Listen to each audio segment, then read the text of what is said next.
Hello everyone, Radhe Radhe. आज CA final May 22 exams का result declare हो चुका है। तो सबसे पहले तो वो स्टूडेंट जिनने इस एग्ज़ाम को पास किया है और रैंक हासिल करी है उन सबको बहुत सारी बधाइयाँ, और आप अपने फ्यूचर में बहुत आगे अपने करियर में ग्रो करें, ये मेरी प्रार्थना रहेगी आप लोगों के लिए। और वो स्टूडेंट जिनका रिज़ल्ट नेगेटिव रहा है तो आप लोग भी निराश मत होइए। हम लोग नवंबर में सीए बनेंगे और ज़रूर बनेंगे। उसके लिए मैं यहाँ पे आया हूँ। आप लोगों को मैं प्लानिंग स्ट्रेटेजी सब डिस्कस करूँगा कि अब हम नवंबर के लिए कैसे और आगे प्रोसीड कर सकते हैं, कैसे अब हम अच्छे से तैयारी करें कि हम नवंबर में ये टारगेट कर सकें कि सीए बनना ही बनना है और सीए बन के ही निकले। तो वो सारी प्लानिंग भी मैं आप लोगों के साथ डिस्कस करूँगा। सबसे पहले रिजल्ट की हम बात करें तो सीए फाइनल का जो रिजल्ट रहा है वो अराउंड 22% रहा है सिंगल ग्रुप का, और बोथ ग्रुप का अराउंड 12% रहा है, जो कि अच्छा रिजल्ट है। लास्ट टाइम के कंपैरिजन में जरूर थोड़ा कम है रिजल्ट, बाकी अच्छा है। और वो कम भी इस वजह से क्योंकि लास्ट टाइम के जो पेपर थे इस बार के कंपैरिजन में इजी थे। इस बार पेपर थोड़े अच्छे लेवल के थे तो रिजल्ट भी थोड़ा कम हुआ, लेकिन फिर भी स्टूडेंट्स के बहुत अच्छे मार्क्स आए हैं और बहुत सारे स्टूडेंट्स ने अपने रिजल्ट मतलब इस बार बहुत अच्छा स्कोर किया है। बहुत सारी रैंक्स आई हैं। सुबह से मेरे पास भी बहुत सारे, अतुल सर के पास भी बहुत सारे मैसेजेस आ रहे हैं। और ऐसे ऐसे स्टूडेंट्स भी हैं जो 15 साल में सीए बने हैं, 10 साल में सीए बने हैं, 12 साल में सीए बने हैं। ऐसे ऐसे मैसेजेस भी आए हैं हमारे पास, तो जिनको देख के बहुत खुशी होती है कि स्टूडेंट्स मतलब जो बेचारे 15-15 सालों से लगे हुए थे, इतना डेडिकेशन दिखा रहे थे, वो अब जाके सीए बन रहे हैं। बहुत सारे स्टूडेंट्स ऐसे हैं जिन्होंने बहुत अच्छे अच्छे मार्क्स स्कोर किए हैं, सब्जेक्ट्स में एग्जामिनेशन स्कोर करी है, 70+ मार्क्स स्कोर करे हैं। तो बहुत सारे मैसेजेस हैं, जिनमें कुछ स्टूडेंट्स ऐसे भी थे जिन्होंने रैंक्स स्कोर करी हैं। तो हमारे पास कुछ अभी तक 15 के अराउंड स्टूडेंट्स के मैसेजेस आए हैं अभी तक के, जिन्होंने रैंक अभी स्कोर करी है इस एग्ज़ाम में, जो कि मैं अभी आपको साथ शेयर करना चाहूँगा। और ये स्टूडेंट्स ऐसे हैं जो जरूरी नहीं है कि सारे क्लास वाले, इसमें कुछ ऐसे स्टूडेंट्स हैं जिन्होंने क्लास के लेक्चर्स लिए, कुछ ऐसे स्टूडेंट्स हैं जिन्होंने सिर्फ टेस्ट सीरीज दी थी, और कुछ ऐसे स्टूडेंट्स थे जिन्होंने सिर्फ जो रिवीजन वीडियोस मैं यूट्यूब पे और अतुल सर यूट्यूब पे शेयर करते हैं वो देखे, नोट्स पढ़े हमारे जो फ्री में अवेलेबल, और क्वेश्चन बैंक करे। यानी सिर्फ फ्री रिवीजन लेक्चर्स, नोट्स और क्वेश्चन बैंक पढ़ के उन्होंने रैंक हासिल करी है, या जो मार्क्स हासिल करें या पास हुए हैं, ऐसा भी किया उन्होंने। तो ऐसा जरूरी नहीं है कि आप सिर्फ लेक्चर्स के बेसिस पे या टेस्ट इनके बेसिस पे ही पास होते हैं, रैंक लाते हो। अगर आप सेल्फ स्टडी भी ढंग से सही मटेरियल से करते हो तो भी आप पास हो सकते हो। और इन स्टूडेंट्स में सभी तरीके के स्टूडेंट्स हैं जिन्होंने आज हमें मैसेज किए हैं। ये 15 स्टूडेंट रैंकर्स, जिनमें तो कुछ क्लास वाले भी हैं हमारे, कुछ टेस्ट सीरीज वाले भी हैं, और कुछ ऐसे भी हैं जिन्होंने सिर्फ रिवीजन वीडियो, नोट्स और क्वेश्चन बैंक करे, फ्री मटेरियल के दम पे उन्होंने रैंक हासिल करी। तो बहुत खुशी होती है ऐसे स्टूडेंट्स को देख के। तो आप लोग भी अच्छे से पढ़ाई करेंगे तो आप लोग भी आगे आने वाले अटेम्प्ट में रैंक जरूर हासिल करेंगे, आप पास तो हो ही जाएंगे। तो एक बार मैं सबसे पहले इन स्टूडेंट्स का आपके साथ रिजल्ट शेयर कर देता हूं। ये 15 के अराउंड स्टूडेंट्स हैं जिनके अभी तक हमारे पास मैसेजेस आ चुके हैं। सबसे पहले अक्षत जैन जी जिन्होंने AIR 4 स्कोर करी है, देन प्रियांक शाह जी जिनकी AIR 10 आई है, देन संयुक्ता भट्टर जी जिनकी AIR 16 है, देन शुभम बंसल जी AIR 19, रुचित वखारिया जी AIR 21, ऋतिक सिंघवी जी AIR 22, छवि मंगला जी AIR 25, ऋतिक जैन जी AIR 26, सात्विक चितलंगिया जी AIR 29, गौरव गर्ग जी AIR 33, अरहम परक जी AIR 37, परम Kaur ji AIR 41, Rohit Siddha ji AIR 42, Shraddha Somani ji AIR 43, and just अभी मेरे पास एक स्टूडेंट का वो मैसेज आया था, नमन सांघी जी AIR 50। तो ये 15 स्टूडेंट्स ने अभी तक मुझे मैसेज किए हैं, अतुल सर को मैसेज किए हैं, जिनकी रैंक आई है। और भी बहुत सारे मैसेजेस हैं, वो आप लोगों के साथ हमने टेलीग्राम पे भी शेयर करें हैं, जो कि स्टूडेंट 15 ईयर्स में भी सीए के लिए डेडिकेशन दिखा के रहे और अब सीए बन गए हैं। तो आप लोग इनसे मोटिवेशन लीजिए, और आप लोगों को अब आगे कैसे क्या प्लानिंग करनी है, जिनका रिजल्ट नेगेटिव रहा है तो उन लोगों के लिए अब मैं आप लोगों को बता दूं कि क्या आपको प्लानिंग स्ट्रेटेजी और क्या रिसोर्सेज फॉलो करने चाहिए नवंबर 22 एग्जाम्स में, ताकि आप टारगेट कर सके नवंबर 22 एग्जाम्स में सीए बनने का, और अगर आपका रैंक का टारगेट है तो आप रैंक ला सके। तो सबसे पहली चीज तो देखिए, आप लोगों को पढ़ाई कैसे स्टार्ट करनी है। तो पढ़ाई अभी आप एकदम से स्टार्ट मत कर दीजिए कि मत कर देना कि आज ही चलो रिजल्ट आया और अभी पढ़ना स्टार्ट कर दें। 3-4 दिन आप रुकिए, 3-4 दिन आप वेट करिए, 3-4 दिन आप शांति रखिए। फ्रस्ट्रेशन रहेगी, अभी आप अगर पढ़ाई करेंगे तो एफिशिएंसी आएगी नहीं, आप परेशान ही और होंगे। तो 3-4 दिन आप इंतजार करिए, रिलैक्स करिए अपने आप को, रिजल्ट को आप एक बार एनालाइज करिए। आपका जो रिजल्ट आया है, आपके रिजल्ट को सबसे पहले आपको एनालाइज करना है। सबसे इंपॉर्टेंट चीज आपको करनी है, अपने रिजल्ट को एनालाइज करना है। एनालाइज क्या करना है, आपको ये देखना है कि आपसे गलती कहाँ हुई है। आपने क्या गलत नोट्स फॉलो करे थे, कोई नोट्स आपने गलत फॉलो कर लिए थे। मान लीजिए कि कोई सब्जेक्ट के नोट्स 200 पेजेस में कवर हो सकता था वो सब्जेक्ट, और आपने उसके लिए 600 पेज की बुक पढ़ी, तो वो आपने कहीं ऐसा तो नहीं किया था। या फिर आपने जो क्वेश्चन वगैरह सॉल्व करके आए हो एग्जाम में, उसका मेथड सॉल्विंग आईसीआई के अकॉर्डिंग था या नहीं था। आपने कोई और मेथड से, मान लीजिए आपने सब कुछ सही पढ़ा लेकिन क्वेश्चन आपने कर दिया अपने मेथड से, या क्वेश्चन की प्रेजेंटेशन आप एग्जाम में सही नहीं कर पाए, किस वजह से आपके मार्क्स कम आए हैं, वो आप खुद से एक बार एनालाइज करिए अपने रिजल्ट को देख के, ताकि आपको समझ में आए कि हमें इंप्रूवमेंट कहाँ करना है। क्योंकि अभी आप डायरेक्ट बुक लेके बैठोगे तो वही बात होगी जो आप पहले कर रहे थे। अभी आपका रिजल्ट नेगेटिव आया तो यानी हमारे पार्ट पर कहीं ना कहीं गलती रही है। हम लोग सोचते हैं कि यार आईसीआई ने मार्क्स नहीं दिए होंगे, एग्जामिनर ने कॉपी सही चेक नहीं करी होगी। ठीक है, मानते हैं उनके पार्ट पे गलती हो सकती है, ह्यूमन एरर है, उनके पार्ट पे गलती होगी तो कितनी होगी, 10 नंबर की, 15 नंबर की। बट फिर भी अगर हम फेल हो रहे हैं तो बहुत सारे स्टूडेंट है जो ज्यादा मार्जिन से ज्यादा मार्जिन से फेल होते हैं। तो आप उसमें देखिए कि हमारे पार्ट पे कुछ ना कुछ गलती है, वो हम इंप्रूव कैसे कर सकते हैं। तो आप देखिए आपने कोई गलत नोट्स तो फॉलो नहीं करे, कोई क्वेश्चन सॉल्विंग में कोई गलत मेथड तो फॉलो नहीं किया, प्रेजेंटेशन तो आपकी गलत नहीं थी, या आपकी जो रिवीजन प्लानिंग आपने करी थी जब आपने May 22 के एग्जाम दिए, इसमें रिवीजन जो प्लानिंग करी थी क्या वो तो गलत नहीं थी, या फिर आपने रिटर्न प्रैक्टिस ही नहीं करी थी, क्या आपकी रिटर्न प्रैक्टिस में कमी थी, आपका पेपर एग्जाम में छूटा था, आप पेपर ही पूरा अटेम्प्ट नहीं कर पाए थे, या आप पेपर का सॉल्यूशन ढंग से प्रेजेंट नहीं कर पाए, बीच में स्टेप्स भूल रहे थे, क्या कमी थी, ये आपको आइडेंटिफाई करनी पड़ेगी सबसे पहले। तो ये कमियां आप अपनी आइडेंटिफाई करिए, उसके बाद हम अपनी जो नवंबर के लिए प्रिपरेशन स्टार्ट करेंगे। तो सबसे पहले आपको ये काम करना है, और ये आपको खुद को समझ में आएगा कि यार मैंने ये गलतियां करी है। उसके बाद भी आपको खुद को समझ में नहीं आता है तो आपको दूसरी चीज एक और करनी है, साथ में आरटीआई के थ्रू अपनी कॉपीज, सर्टिफाइड कॉपीज जरूर से मंगा लीजिएगा। आरटीआई के थ्रू आपको सर्टिफाइड कॉपीज आपको कंफर्म जरूर से मंगवा लेनी है। सर्टिफाइड कॉपीज आपको मंगवानी ही मंगवानी है। कुछ स्टूडेंट जैसा सोचते हैं आप कॉपी मंगवाएं नहीं मंगवाएं, रीवेरिफिकेशन के लिए लगाएं नहीं लगाएं। देखो रीवेरिफिकेशन जैसा मत सोचना। कुछ स्टूडेंट जैसा हो सकता है वो सोचे कि सर मेरे तो 3 नंबर से मेरा ग्रुप रह गया, 4 नंबर से रह गया, 1 नंबर से रह गया, अब सर रीवेरिफिकेशन के लिए लगाऊं ना लगाऊं। आप लगा दो, कोई प्रॉब्लम नहीं है, लेकिन आरटीआई के थ्रू, जिससे आपके पास कॉपीज भी आ जाएंगी।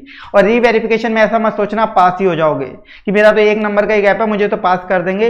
वो ये मान लीजिए लक का खेल है। रीवेरिफिकेशन पूरा लक का खेल होता है, उसमें कोई 1%, मुश्किल से 1% बच्चों को ऐसे ही पास करता है। और रीवेरिफिकेशन में ऐसा नहीं होता है कि आपने मान लीजिए कॉपी में आंसर सही लिखा और एग्जामिनर ने आपको मार्क्स नहीं दिए और आप सोच रहे हो कि आईसीआई उसको फिर रीवेरीफाई करके मार्क्स देगा। वो काम नहीं होता है। सिर्फ कहीं टोटलिंग एरर होगी तो आईसीआई उसको सही करेगा।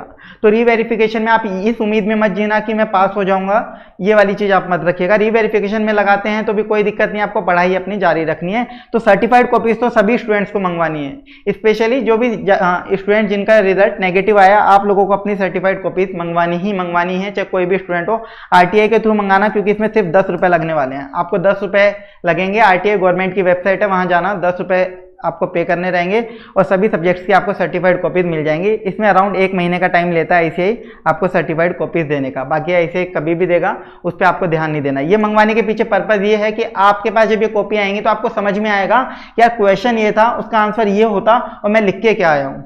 और वो आंसर को आप फिर देखो क्या मैं सही लिख के आया हूँ या मैंने देखो सिल्ली मिस्टेक कर दी थी। पता चलेगा आपको यार यहाँ पे तो मेरे को टोटलिंग करनी थी प्लस एडिशन करना था और एडिशन मैंने गलत कर दिया, सब्सट्रैक्शन करना था गलती से एडिशन करके आ गया, उससे पूरा सॉल्यूशन ही गलत हो गया। मतलब सिल्ली मिस्टेक कर दिया, कोई फॉर्मूला गलत अप्लाई कर दिया। आपको सारी चीजें समझ में आएंगी कि आपने गलती कहाँ करी, आपको मार्क्स क्यों नहीं मिले। थियरी सब्जेक्ट्स में आपको समझ में आएगा कि आपने कीवर्ड्स नहीं लिखे, उसकी वजह से मार्क्स कटे हैं या किस रीजन से आपके मार्क्स कटे हैं, ये आपको समझ में आएगा। तो सर्टिफाइड कॉपीज तो सभी स्टूडेंट्स को मंगानी है और मंगवाना आप लोग आरटीआई से। आईसीआई को पैसे देने की जरूरत नहीं है, 500 रुपए पर कॉपी लेता है आईसीआई।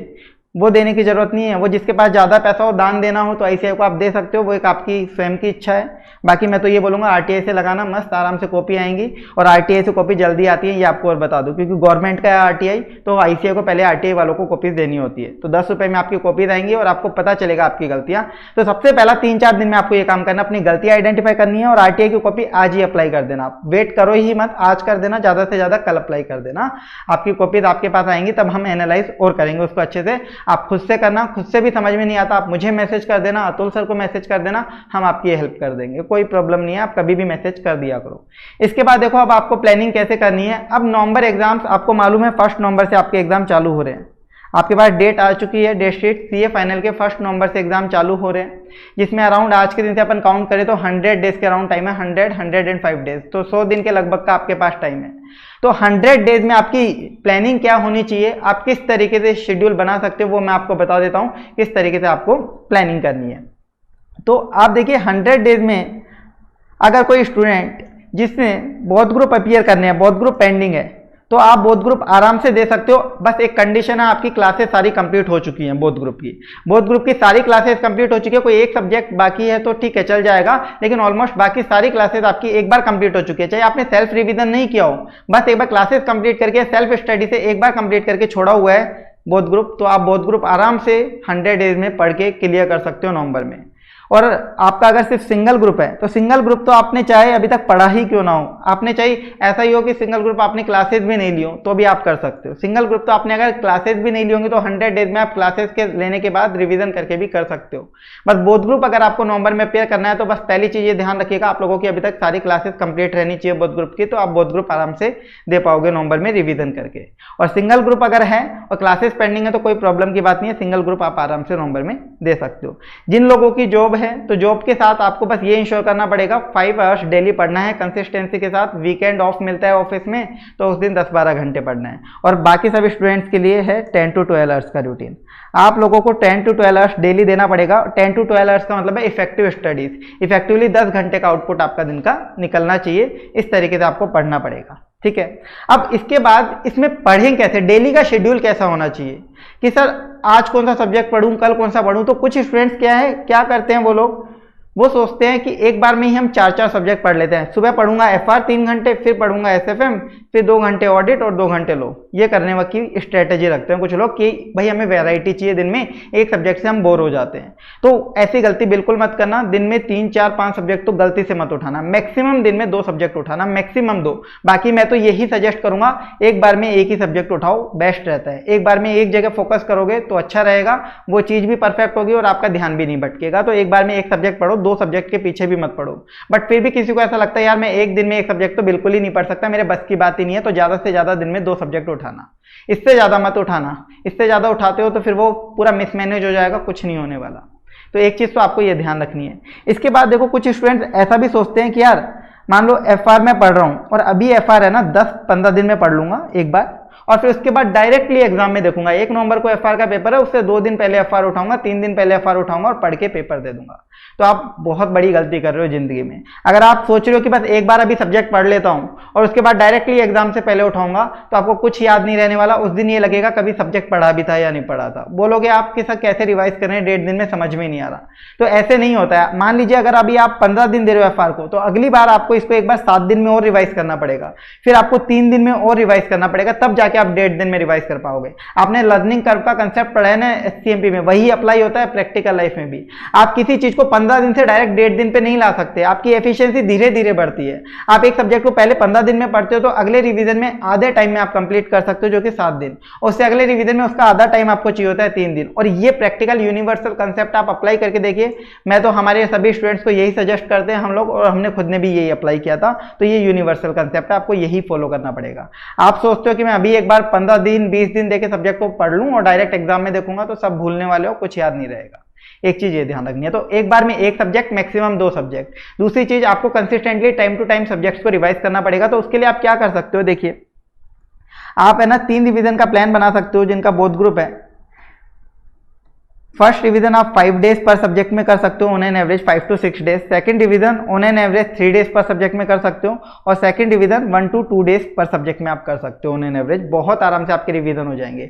हर रिवीजन के साथ आप एक एक टेस्ट प्रैक्टिस कर लेना, कोई भी पास्ट पेपर निकाल के खुद से देख लेना, चाहे 3 घंटे बिल्कुल ICI की तरह बैठ के, बस उसे मेन एग्जाम मानना और उसके बाद सजेस्टेड से चेक करना, ताकि आपको प्रैक्टिस भी साथ में होती जाए, आपकी रिटर्न प्रैक्टिस भी हो जाएगी, रिवीजन भी हो जाएगा और आपको अपनी परफॉर्मेंस भी पता चलती रहेगी, सारे काम एक साथ हो जाएंगे। तो ये प्लान आप फॉलो कर सकते हो। इसके अलावा जिनका सिंगल ग्रुप है वो उस अकॉर्डिंग अपने टाइम को बांट लीजिएगा। जिनका सिंगल ग्रुप है आप लोग ऐसा कर सकते हैं कि भाई फर्स्ट रिवीजन में आप लोग, सपोज मैं आपको बताऊं, फर्स्ट रिवीजन में आप लोग दे सकते हैं 10 डेज, फिर देन आप 7 डेज, देन आप 5 डेज और इसके बाद एक और रिवीजन भी कर सकते हैं सिंगल ग्रुप वाले। तो अलग अलग ये पैटर्न आप फॉलो कर सकते हैं, बस आपको एक सीक्वेंस में जाना पड़ेगा, एक सीक्वेंस से रिवाइज करना पड़ेगा। बाकी इसके लिए हम डिटेल्ड स्ट्रेटेजी वीडियो और डाल देंगे। अभी मैं आपको एक ओवरऑल बताने जा रहा हूँ कि आपको कैसे क्या प्लानिंग करनी है। तो 100 डेज में आप 3 रिवीजन का प्लान करोगे, 3 रिवीजन कम से कम आपको एग्जाम में करके जाने पड़ेंगे, तब जाके आप पास होगे। बोथ ग्रुप है तो आपको बोथ ग्रुप अपियर करना है, तो अभी तक आपकी क्लासेस कंप्लीट हो चुकी होंगी, तभी आप अपियर कर पाओगे, वरना बोथ ग्रुप दिक्कत आएगी। सिंगल ग्रुप है तो क्लासेस कंप्लीट भी नहीं हुई है तो भी कोई बात नहीं, क्लासेस आप करके आराम से सफिशिएंट टाइम में कर लोगे। इसके बाद एक दिन में 2 सब्जेक्ट से ज़्यादा नहीं लेने, एक सब्जेक्ट लेने की ही कोशिश करना और टाइम टू टाइम सब्जेक्ट को रिवाइज करना पड़ेगा आपको तरीके से, जो मैंने आपको बताया इस तरीके से। तो 100 डेज की मैंने आपको प्लानिंग बता दी है। इसके बाद देखिए अब आपको पढ़ना क्या है, मटेरियल। सबसे इंपॉर्टेंट चीज़ है आपको मटेरियल क्या फॉलो करना है, मटेरियल क्या फॉलो करना है वो सबसे इंपॉर्टेंट चीज़ है। तो उसके लिए देखिए हमारे रिवीजन वीडियोस, जो सब्जेक्ट्स हम पढ़ाते हैं, FR, SFM, SCMP और DT। FR, SFM मैं पढ़ाता हूँ आप लोगों को और SCMP और DT पढ़ाते हैं अतुल भैया। तो ये 2 सब्जेक्ट, ये 4 सब्जेक्ट्स जो हैं, इनके रिवीजन वीडियोस आपको इसी यूट्यूब चैनल पे फ्रीली मिल जाते हैं। सारे रिवीजन वीडियो अपलोडेड है और सारे सेम एप्लीकेबल होंगे। नवंबर 22 के लिए कोई रिवीजन वीडियो अलग से कुछ आपको नहीं देखना है, सब कुछ इसमें ही है, सारा अपडेटेड है, कुछ चेंज नहीं होगा। हाँ, FR के अंदर जरूर जो 2-3 बड़े चैप्टर्स हैं उनके डिटेल्ड रिवीजन वीडियो मैं अपलोड कर दूंगा, वो मैं रिकॉर्ड कर चुका हूँ, बस अपलोड करने हैं मुझे, बिजनेस कॉम्बिनेशन, CFS वगैरह के, वो मैं आप लोगों के साथ शेयर कर दूंगा यूट्यूब के ऊपर ही, कोई प्रॉब्लम की बात उसमें नहीं है। ठीक है, तो रिवीजन वीडियो अभी जो है सारे आपको मिल जाएंगे, प्लेलिस्ट में जाके देख लेना, यही आपको फॉलो करने हैं। इसके बाद नोट्स, हर सब्जेक्ट की देखो रिवीजन वीडियो से आपके कंसेप्ट एक बार रिवाइज हो जाएंगे, पर फिर आपको खुद से भी एक बार कंसेप्ट पढ़ने रहते हैं, तो उसके लिए कंसेप्ट नोट्स जो हैं वो सारे आपको मिल जाएंगे वेबसाइट या फिर हमारा टेलीग्राम चैनल, उसके अंदर फ्री रिसोर्सेज में नोट्स सारे फ्री रिसोर्सेज में मिलेंगे, आपको डाउनलोड करने हैं, प्रिंट निकलवा लीजिए आप और पढ़िए आराम से, वो नोट्स सब आपको मिल जाएंगे। नोट्स जो भी हैं वो भी कंप्लीटली अपडेटेड है, ये मैं आपको वापस से बोल रहा हूँ क्योंकि स्टूडेंट्स पूछते हैं कि कुछ चेंज होगा क्या नवंबर के लिए, तो जो मई के लिए एप्लीकेबल था वही नवंबर के लिए एप्लीकेबल है, कुछ भी चेंज नहीं है। किसी भी सब्जेक्ट में कोई भी अमेंडमेंट नहीं है नवंबर के लिए। ठीक है, अमेंडमेंट वगैरह के चक्रों में पैसे बर्बाद मत करना, क्योंकि मार्केट में बहुत सारे लोग अमेंडमेंट के नाम पे पैसे लेते हैं, कोई पैसे बर्बाद नहीं करने, कुछ भी किसी भी सब्जेक्ट में 1 रुपए का भी अमेंडमेंट नहीं है। ठीक है, तो आप अमेंडमेंट के चक्रों में मत पढ़ना, अमेंडमेंट कुछ नहीं है, नोट्स जो है वेबसाइट पे एज इट इज एप्लीकेबल है। अब नोट्स में भी मैं आपको बता दूं, FR में जिनके मैं नए रिवीजन वीडियो डालूंगा जिन चैप्टर्स के, तो उनके नए नोट्स भी होंगे, वो नोट्स भी मैं आप लोगों के साथ शेयर करवा दूंगा जब नया रिवीजन वीडियो डालूंगा। तब तक जो वेबसाइट पे नोट्स हैं वो फॉलो कर लेना, वही रहेंगे, बस 2-3 इंडेक्स के जो मैं नए रिवीजन वीडियो डालूंगा उनके नए नोट्स दे दूंगा। उनमें कोई अमेंडमेंट्स नहीं है, बस नोट्स नए हो जाएंगे नए रिवीजन वीडियो के अकॉर्डिंग, ताकि आपको उससे इंटरलिंकिंग करने में दिक्कत ना आए, तो वो भी मैं आप लोगों के साथ शेयर करवा दूंगा। तो नोट्स जो है वो वेबसाइट पे एज इट इज फॉलो कर लीजिएगा, कोई प्रॉब्लम की बात नहीं है, कुछ अलग नहीं करना। अब बात कर लेते हैं क्वेश्चन बैंक की। आपका रिवीजन हो गया, कंसेप्ट का आप रिवाइज करोगे। देखो कंसेप्ट अगर आपके स्ट्रॉन्ग है तो कैसा भी पेपर आए आप टैकल कर लोगे, इसलिए रिवीजन वीडियो आपको बार बार सुनते रहने हैं रिवीजन के टाइम पे। इसके बाद नोट्स आप खुद एक बार उन कंसेप्ट्स को पढ़ोगे एंड देन क्वेश्चन बैंक पे आप आओगे क्वेश्चन की प्रैक्टिस के लिए। तो क्वेश्चन बैंक जो है वो वेबसाइट पे अवेलेबल है, वही सेम है मई 22 वाले जिन भी स्टूडेंट्स के पास है वही नवंबर 22 के लिए एप्लीकेबल है। क्वेश्चन बैंक अलग नहीं है नवंबर 22 के लिए, बिल्कुल सेम है जो मई 22 के लिए थे, कुछ भी अलग नहीं है क्वेश्चन बैंक में, वही आपको एप्लीकेबल है। ठीक है, क्वेश्चन बैंक जो थे FR, SFM, SCMP, DT के जो आपको मई के लिए दिए गए थे वही नवंबर के लिए एप्लीकेबल, यानी कुल मिला के जो भी मई के लिए हम लोगों ने आप लोगों को मटेरियल दिया था, जो भी चीजें दी थी वही नवंबर के लिए एप्लीकेबल है, कोई चेंजेस नहीं है। ठीक है, ये चीज है आपका क्वेश्चन बैंक, वही आपको करने हैं। इसके अलावा क्वेश्चन बैंक ऑडिट का है, वो आपको फ्री रिसोर्सेज में मिल जाएगा PDF, वो आप प्रिंट ले सकते हो वेबसाइट पे जाके, वो सेम है पहले वाला ही। और IDT का है, IDT का स्टूडेंट्स पूछ रहे हैं कि नया क्वेश्चन बैंक आएगा क्या, तो एक बार तो जो वेबसाइट पे अवेलेबल है फ्री रिसोर्सेज में PDF वही पढ़ लो आप, फ्रीली अवेलेबल है। और अगर नया आएगा भी, तैयार हो रहा है आईडीटी का नया क्वेश्चन बैंक जिसमें हमने बात की आरटीपी वगैरह भी इंक्लूड कर रही है, तो वह भी तैयार हो रहा है, जैसे तैयार होगा वो भी हम शेयर करवा देंगे। तब तक आप आईडीटी का पुराना वाला रेफर कर लो। बाकी जितने भी सब्जेक्ट के क्वेश्चन बैंक है वो बिल्कुल सेम रहेंगे, कोई चेंज नहीं होगा, नवंबर के लिए बिल्कुल सेम है। इसके बाद देखिए ABC analysis and important question. आपको जब पढ़ाई करोगे तो आपको प्रायोरिटी देनी पड़ेगी कि कौन से चैप्टर को पहले पढ़ें। मतलब आप क्या करोगे, जैसे सपोज 5 दिन मैंने एफआर को दिए, अब 5 दिन में एफआर कंप्लीट करनी है तो आपको प्रायोरिटी डिसाइड करनी पड़ेगी, क्योंकि हो सकता है 5 दिन में आप एफआर पूरी रिवाइज ही ना कर पाओ, क्योंकि टाइम कम लग सकता है आपको कि 5 दिन में कैसे करें और सिलेबस ज़्यादा है। तो कुछ स्टूडेंट ऐसा करने की भी पता चले कि सी कैटेगरी वाले इंडेक्स तो पहले पढ़ लिए जो मुश्किल से एग्जाम में 15-20 नंबर के आएंगे, और ए कैटेगरी वालों को बाद में रख लिया, जिसकी वजह से क्या हुआ 5 दिन में केवल सी कैटेगरी कवर हुआ, ए कैटेगरी तो छूट ही गया जो कि एग्जाम में 70 नंबर का आता। तो वो प्रायोरिटी आपको डिसाइड हो जाएगी एबीसी एनालिसिस से। तो एबीसी एनालिसिस के जो वीडियो है वो नए आ जाएंगे बाद में अगर कुछ चेंजेस होगा तो। बाकी ABC analysis and important question जो आपको मई के लिए दिए गए थे बिल्कुल सेम है, ये भी बिल्कुल सेम है, मई वाले सेम है, May 22 वाले। ABC analysis and important questions as it is same रहेंगे जो May 22 के लिए आपको बताए थे। कोई इक्का दुक्का थोड़ा बहुत चेंज होगा, कोई कैटेगरी एक दो चैप्टर ऊपर नीचे होंगे, मुश्किल से होंगे तो, और वो जो भी चेंज होगा वो हम आप लोगों को अवेलेबल करवा देंगे, बता देंगे थोड़े टाइम बाद। इंपॉर्टेंट क्वेश्चन या एबीसी एनालिसिस में अगर कुछ चेंज होता है तो वो भी बहुत मामूली सा होगा, तो बिल्कुल सेम रहेगा। एबीसी एनालिसिस भी May 22 वाला वही फॉलो करना, और इंपॉर्टेंट क्वेश्चन की लिस्ट भी सेम रहेगी जो कि आपको एबीसी एनालिसिस वाले वीडियो में ही हमने बता दी थी लास्ट टाइम। तो ये चीजें आपको फॉलो करनी है। तो आप रिवीजन करोगे, जो प्लान बनाओगे 100 डेज का रिवीजन का, उसमें आपको क्या करना है, जब भी सब्जेक्ट उठाओगे तो पहले आप एबीसी एनालिसिस में प्रायोरिटी देख लो, कौन कौन से चैप्टर आपको किस प्रायोरिटी में पढ़ने, किसका वेटेज कितना है। उसके बाद आप उन चैप्टर्स के रिवीजन वीडियो सुनना स्टार्ट करो, देन नोट्स पढ़ो, कंसेप्ट नोट्स, और फिर उसके बाद क्वेश्चन बैंक से क्वेश्चंस करो, और उसमें भी आप इंपॉर्टेंट क्वेश्चंस को प्रायोरिटी दे सकते हो। इस तरीके से आपको मटेरियल पढ़ना है, और सारा मटेरियल जो मई के लिए अवेलेबल था वही नवंबर के लिए एप्लीकेबल होगा। कोई चेंज नहीं है, कोई अमेंडमेंट नहीं है, कुछ अलग से नहीं आएगा, ठीक है। और रिवीजन वीडियो जो कुछ मैं एक्स्ट्रा डालूंगा, नए डालूंगा एफआर में 2-3 बड़े चैप्टर के, तो उनके रिवीजन वीडियो नोट्स वगैरह आ जाएंगे आपके पास, अवेलेबल हो जाएंगे यूट्यूब के थ्रू ही, तो उसकी आप लोग टेंशन मत लीजिएगा। तो ये आपको कंटेंट पूरा फॉलो करना है नवंबर के लिए, और अगर आपने ये ढंग से कर लिया ना तो कोई प्रॉब्लम वाली बात ही नहीं होगी, आपका बहुत आराम से नवंबर में एग्जाम क्लियर हो जाएंगे। इसमें भी आप लोगों को किसी को ऐसा हो कि सर आप केवल अपने अपने नोट्स की बता रहे हो, आप तो बोल रहे हो कि मेरे नोट्स पढ़ लेना, मेरा क्वेश्चन बैंक कर लेना, एबीसी एनालिसिस फॉलो कर लेना। अगर आपको मेरा नहीं करना है, हमारे नोट्स क्वेश्चन बैंक नहीं करने तो भी कोई बात नहीं, ये ना करो तो भी कोई बात नहीं। आप बस फिर उस केस में आईसीआई का स्टडी मैट, आरटीपी, एमटीपी ये करके चले जाना। मतलब अगर आप हमारे नोट्स क्वेश्चन बैंक ये रेफर नहीं करना चाहते तो उस केस में आप फिर ये रेफर कर लेना, आईसीआई का स्टडी मटेरियल, आरटीपी और एमटीपी, तो भी आपका काम पूरा हो जाएगा, कोई प्रॉब्लम नहीं आएगी। और मैं आप लोगों को बता दूं, आप लोग सिर्फ इतना कर लोगे, ये जो कंटेंट मैंने यहाँ लिखा है, रिवीजन वीडियो जो हम फ्रीली आपको दे रहे हैं, कंप्लीटली फ्री है, रिवीजन वीडियो आप लोगों के लिए कंप्लीटली फ्री है। इसके बाद कंसेप्ट नोट्स ये भी कंप्लीटली फ्री है, ठीक है। पीडीएफ फाइल है, प्रिंट आप निकलवा ही सकते हो, इतना तो आप थोड़ा बहुत खर्चा कर सकते हो, इतना कोई भी अफोर्ड कर सकता है। कि मतलब देखो बहुत सारे स्टूडेंट्स हैं जो पैसा अफोर्ड नहीं कर पाते हैं, सीए कोर्स तो वैसे ही जाना जाता है कि बहुत कम पैसे में हो जाता है, तो ये वाकई में मैं वही मटेरियल आपको बता रहा हूँ, मतलब वही स्ट्रेटेजी बता रहा हूँ जिसमें आपको बहुत एक नॉमिनल अमाउंट का पैसा लगेगा या लगेगा ही नहीं। जैसे रिवीजन वीडियो तो फ्री है, नोट्स हैं वो भी फ्री है, बस प्रिंट कराओगे तो उसका आपको प्रिंटिंग चार्जेस जो भी आप पे करने वाले हो प्रिंटर वाले को वो लगेंगे, वो भी बहुत मामूली से लगेंगे। उसके बाद जो क्वेश्चन बैंक है वो हार्ड कॉपी में, तो हार्ड कॉपी में हम लोग वैसे प्रिंटिंग और शिपिंग चार्जेस ले रहे हैं, अगर आपको वो भी हमसे नहीं लेना तो वैसे भी शॉप वालों के पास मिल जाता है, वो प्रिंट करके दे देते हैं, जहां आपको सस्ता पड़े वो भी वहां से ले लेना।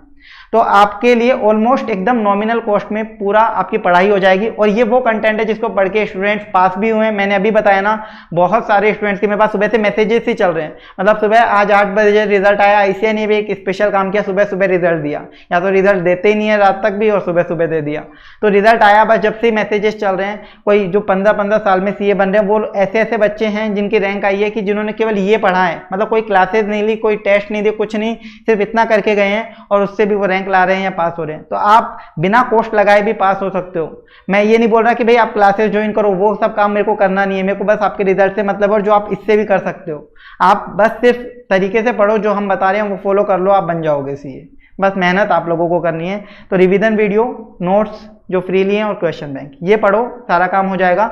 एबीसी एनालिसिस और इंपॉर्टेंट क्वेश्चन आप लोगों को दिए हुए हैं, इसमें हेल्प करने के लिए कि प्रायोरिटी किस चीज को देनी है।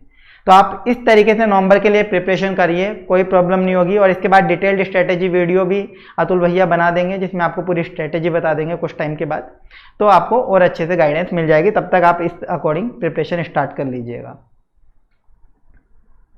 तो ये है आपका आज का वीडियो, जिसमें मुझे आप लोगों के साथ ये डिस्कशन करना था। तो रिजल्ट मैंने आपके साथ डिस्कशन किया और नवंबर के लिए आप कैसे प्रिपरेशन करें।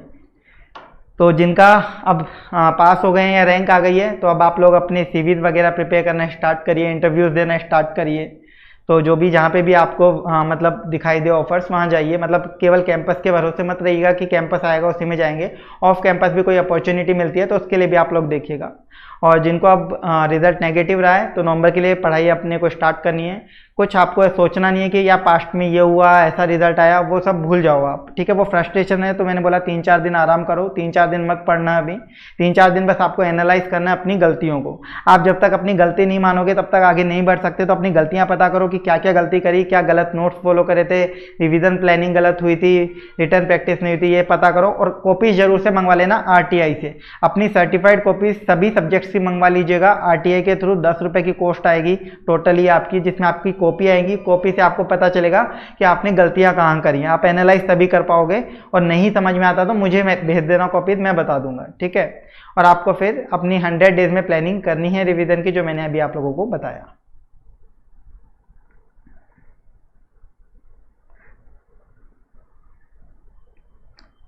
देखो SFM में कम मार्क्स आए हैं आपके, तो आप देखो SFM में कंसेप्ट पे फोकस करो। मैंने अभी बोला आपको कि कंसेप्ट पे आपको फोकस करना पड़ेगा। एग्जाम में जरूरी नहीं है क्वेश्चन कॉपी पेस्ट आए, नए क्वेश्चंस भी आते हैं, तो उसके लिए कंसेप्ट होने चाहिए। और इसलिए मैं बार बार बोल रहा हूँ कि रिवीजन वीडियो सुनते रहा करो। बस रिवीजन वीडियो सुनोगे तो उससे आपके कंसेप्ट रिवाइज हो जाएंगे। कुछ स्टूडेंट्स क्या होते हैं, सिर्फ क्वेश्चन बैंक करके चले जाते हैं कि या क्वेश्चन करके चले जाएं। तो क्वेश्चन बैंक करके जाओगे तो उससे बस यही होगा, क्वेश्चन रिपीटेड आएगा तो पास हो जाओगे, नया क्वेश्चन आएगा तो आप कर ही नहीं पाओगे, क्योंकि आपको कंसेप्ट नहीं पता। तो इसलिए रिवीजन वीडियो, नोट्स और क्वेश्चन बैंक, तीनों चीजें मैंडेटरी हैं।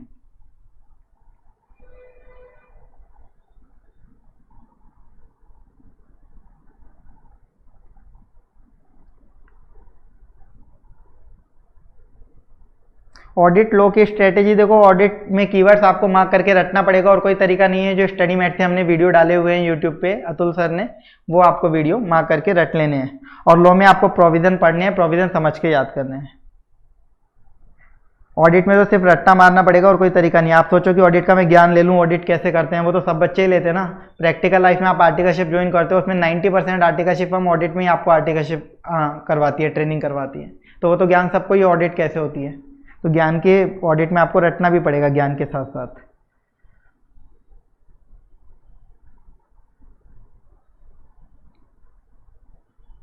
आईडीटी का क्वेश्चन बैंक कब अवेलेबल होगा, अभी मैंने बताया। आईडीटी का आप सेम क्वेश्चन बैंक रेफर कर लेना जो अभी अवेलेबल है।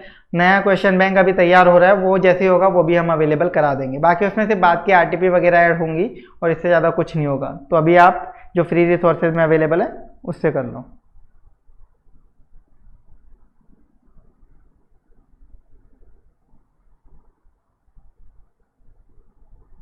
$59 मार्क्स आए हैं। आरएम में वेरिफिकेशन में एग्जामेशन मिलेगी क्या, इस उम्मीद में मत बैठो, बस लगा दो आप। मैंने बोला ना आरटीआई से आप सर्टिफाइड कॉपी के लिए अप्लाई कर दो।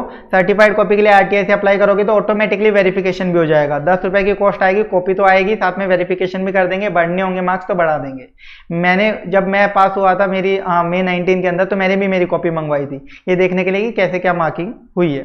तो मैंने मंगवाई थी तो मेरे भी मार्क्स बढ़े थे, 650 थे, तो 653 करे थे उन्होंने, 3 नंबर बढ़ाए थे मेरे भी। तो बढ़ा देते हैं कभी कभी वो मार्क्स, लेकिन बहुत रेयर चांसेस में बढ़ाते हैं। तो उस उम्मीद में मत बैठना कि मार्क्स बढ़ जाएंगे, बस आप एक बार लगा के छोड़ दो, बढ़ेंगे तो बढ़ जाएंगे, बाकी अपनी प्रिपरेशन करते रहो। डीटी में सर फेल किया है सबको। डीटी का पेपर अच्छा था, लेंथी पेपर भी था इस बार, और अच्छा पेपर था, मार्क्स कम ही आए हैं डीटी में स्टूडेंट्स के।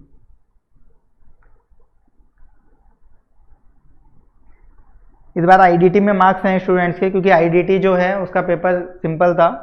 और एक इलेक्टिव में भी जैसे जीएफआरएस में इस बार अच्छे मार्क्स आए हैं स्टूडेंट्स के। तो कई स्टूडेंट्स के मेरे पास मैसेज भी आ गए हैं सुबह से, जैसे रिजल्ट के तो मैसेज आ ही रहे हैं, उन स्टूडेंट्स के भी मैसेज आ रहे हैं जिनका रिजल्ट नेगेटिव आया है और वो अब आगे की गाइडेंस चाह रहे हैं। तो ऐसे बहुत सारे मैसेज आए हैं कि सर क्या इलेक्टिव बदल लें, अब GFRS में मार्क्स मिल रहे हैं तो उसमें शिफ्ट हो जाए। यार आप यही करते रहोगे क्या कि अब इसमें अच्छे मार्क्स आ गए इस बार बच्चों के तो इस वाले इलेक्टिव में शिफ्ट हो जाए, अगले अटेम्प्ट में इसमें अच्छे आ गए तो इसमें शिफ्ट हो जाए। ऐसा नहीं करते। आप जो पढ़ रहे हो वो पढ़ते रहो, ईजी पेपर आ गया तो आ गए उसमें मार्क्स, अगली बार ये ईजी पेपर आएगा उसमें आ जाएंगे मार्क्स, तो ऐसे ही आएंगे ना। आप बस जो सब्जेक्ट पढ़ रहे हो उसको ढंग से पढ़ो तो आपके उसमें भी मार्क्स आएंगे।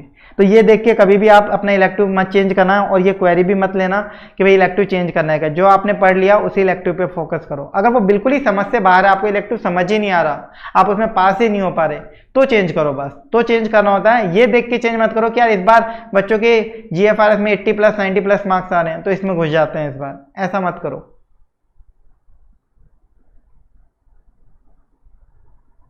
FRSFM न्यू क्वेश्चन बैंक बिल्कुल सेम रहेंगे, क्वेश्चन बैंक कोई चेंज नहीं होंगे, जो May 22 के लिए एप्लीकेबल थे वही रहेंगे, FRSFM SCMP DT सभी सब्जेक्ट के, ये मैं आपको बता चुका हूँ।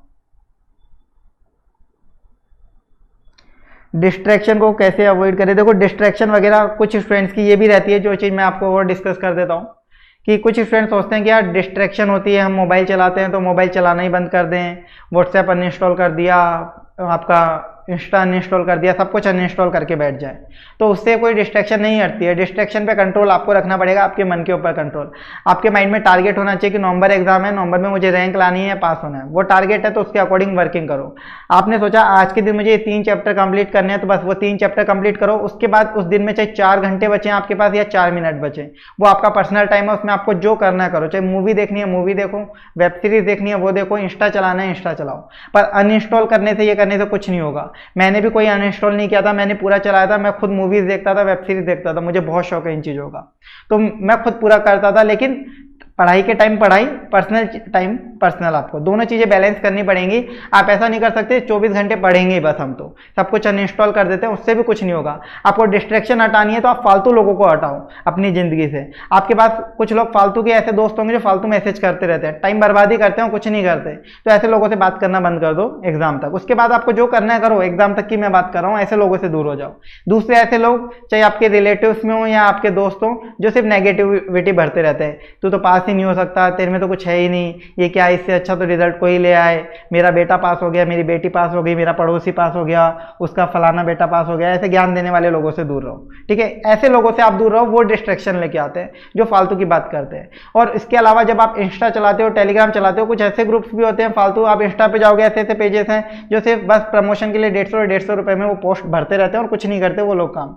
तो वो पोस्ट वाले आप चैनल सब्सक्राइब करके बैठे रहते हो, इंस्टा पे पेज फॉलो करके बैठे रहते हो, उस पर बस वो प्रमोशन ही देखते रहते हो, तो उन पेजों को हटाओ, उनमें कुछ नहीं होता, उनमें दूसरों को देख के आपको डिमोटिवेशन हो रहेगा। तो इससे अच्छा आप काम की चीज़ों को फॉलो करो, जहां आपको कोई नोट्स दिख रहे हैं, हाँ उस चीज़ को आपने फॉलो कर लिया। मान लो इंस्टा पे कोई पेज है जो नोट्स वगैरह की या कोई अपडेट देता रहता है एग्जाम की, वो फॉलो कर रखा है, चलेगा। तो आप फालतू की चीज़ों को हटाओ। ऐसा नहीं है कि आप सोशल मीडिया को ही हटा दो, सोशल मीडिया नुकसानदायक नहीं है, पर आप उसमें फालतू की चीज़ें देखोगे तो वो नुकसानदायक ही है। तो काम की चीज़ों को फॉलो करो, आराम से पास होगे, कोई प्रॉब्लम नहीं आएगी।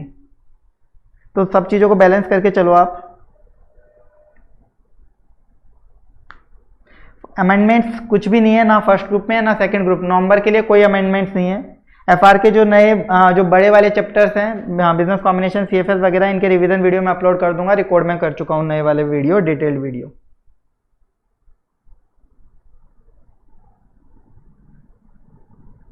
एबीसी एनालिसिस वगैरह सब मे वाला फॉलो करना है। नवंबर वाले एग्जाम के लिए notes, question bank, revision video, ABC analysis, important question, सब कुछ आपको मई वाला फॉलो करना है। कुछ चेंज होगा तो आप लोगों को हम बता देंगे, बाकी सब कुछ वही फॉलो करना है।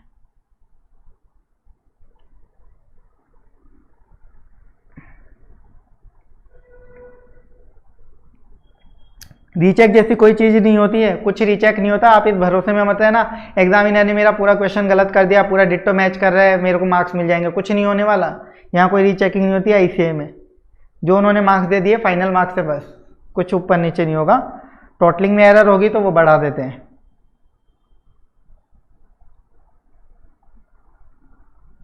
हर सब्जेक्ट के लिए सेम गाइडेंस है, बस ये चीज़ फॉलो करो आप, रिवीजन वीडियो, नोट्स और क्वेश्चन बैंक, बस ये अगर आपने ढंग से कर लिए ना तो आप पास हो जाओगे। और अभी मैंने एग्जांपल दिए हैं स्टूडेंट्स के जिन्होंने ये ही फॉलो करा है, बहुत सारे ऐसे स्टूडेंट्स हैं जिन्होंने सिर्फ यही फॉलो किया है।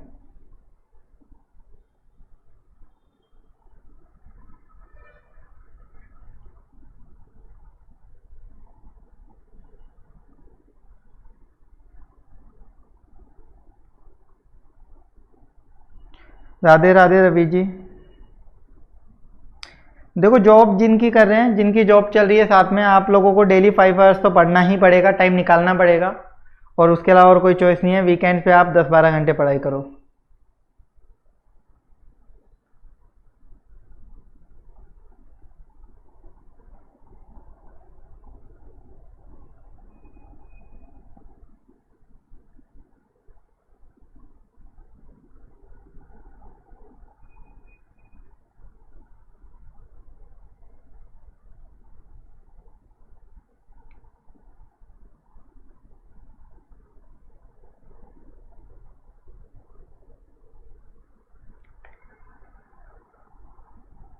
ठीक है, बस अगर कुछ और स्पेसिफिक आप लोगों को पूछना हो आप पूछ लो, नहीं तो फिर आज के सेशन को अपन यहीं वाइंड अप करते हैं।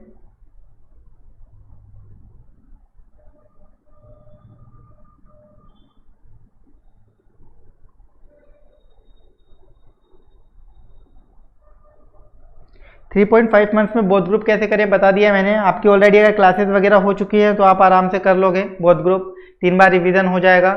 आप first revision 5 days on an average पर सब्जेक्ट कर सकते हो, सेकंड 3 डेज और थर्ड रिवीजन 2 डेज पर सब्जेक्ट के अकॉर्डिंग। एटलीस्ट 2 बार तो टेस्ट प्रैक्टिस कर ही लेना। 3 बार कर सकते हो, 3 रिवीजन के साथ तो बेस्ट है, नहीं तो 2 बार तो कम से कम कर ही लेना।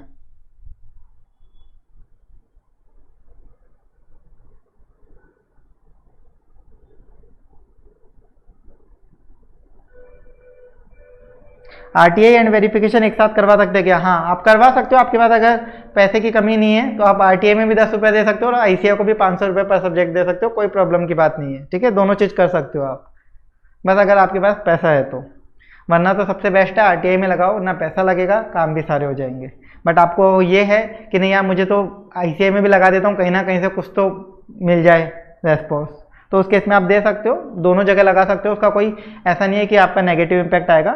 आप आईसीआई में भी लगा सकते हो वेरिफिकेशन, आरटीआई में भी लगा सकते हो, दोनों जगह आप लगा सकते हो, ये अलाउ है। क्योंकि आईसीआई को कोई प्रॉब्लम नहीं है ना, उनको तो पैसा मिल रहा है, तो वो क्यों मना करेंगे कि भाई मत दो हमको पैसा अलग से।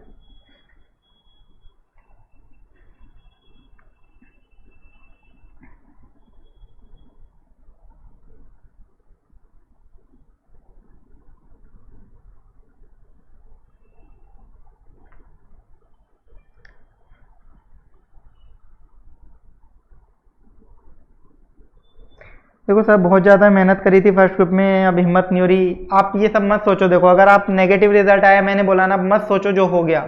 आपका नेगेटिव रिजल्ट आया तो कहीं ना कहीं हमारे पार्ट पे कमी रही है ना, बस आप वो देखो। गलती सिर्फ हमारी होती है। आप दूसरों में ये मत सोचो कि यार आईसीआई ने गलती कर दी, एग्जामिनर ने गलती कर दी, ये मत सोचो। आप दूसरों में गलती निकालोगे ना, कुछ नहीं कर सकते।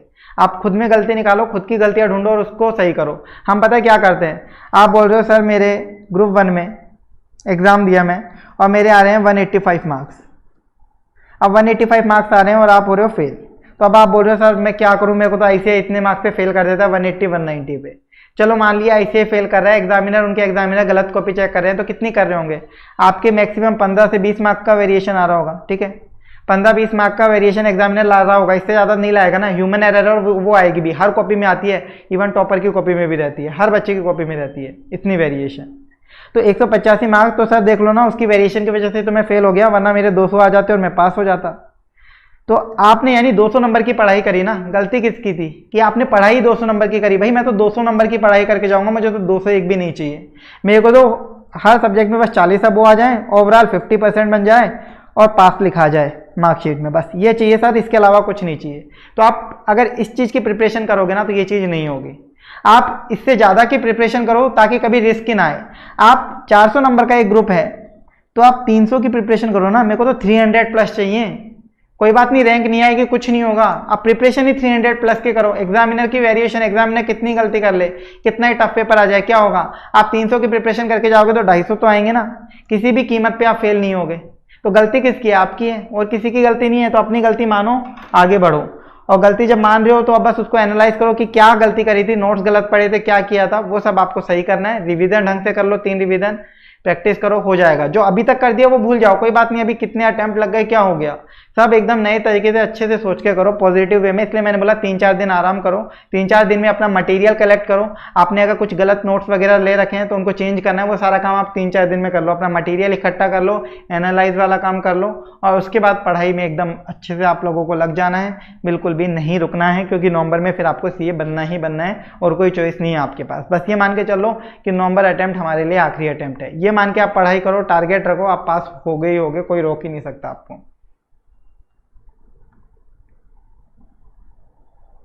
सर एक सब्जेक्ट में एग्जाम्शन लिया हुआ है, फिर एग्जाम्शन क्लेम हो सकता है क्या? फिर कोई सब्जेक्ट में एग्जाम्शन नहीं मिलेगी, एक में पहले ले रखा है तो जब तक वो एग्जाम्शन चलेगी तब तक दूसरी नहीं मिलेगी।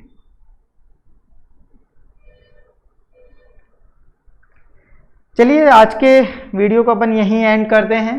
मैंने आपकी मेजर जो क्वेरीज वगैरह थी वो भी देख लिए, तो जो था वो आप लोगों को बता दिया। तो आप लोग बस जो भी पास हुए हैं उनको वापस से बहुत बहुत बधाइयाँ।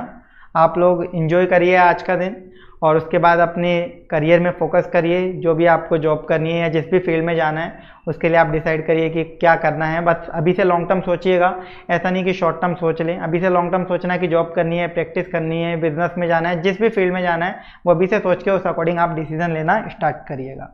और जिनका नेगेटिव रिजल्ट रहा है, आप 3-4 दिन अपनी गलतियां पहचानो, मटेरियल सही मटेरियल इकट्ठा करो, और उसके बाद से फिर पूरा फोकस के साथ लग जाओ, जो मैंने बताया उसको फॉलो करके। एंड हम लोग आप लोगों के लिए एक डिटेल्ड स्ट्रेटेजी वीडियो भी दे देंगे नवंबर के लिए, कैसे प्रिपरेशन करनी है, पूरा डिटेल्ड वीडियो। ये एक ओवरऑल पूरी गाइडेंस दी थी इसके अंदर मैंने, और पूरा डिटेल्ड वीडियो भी आ जाएगा। आज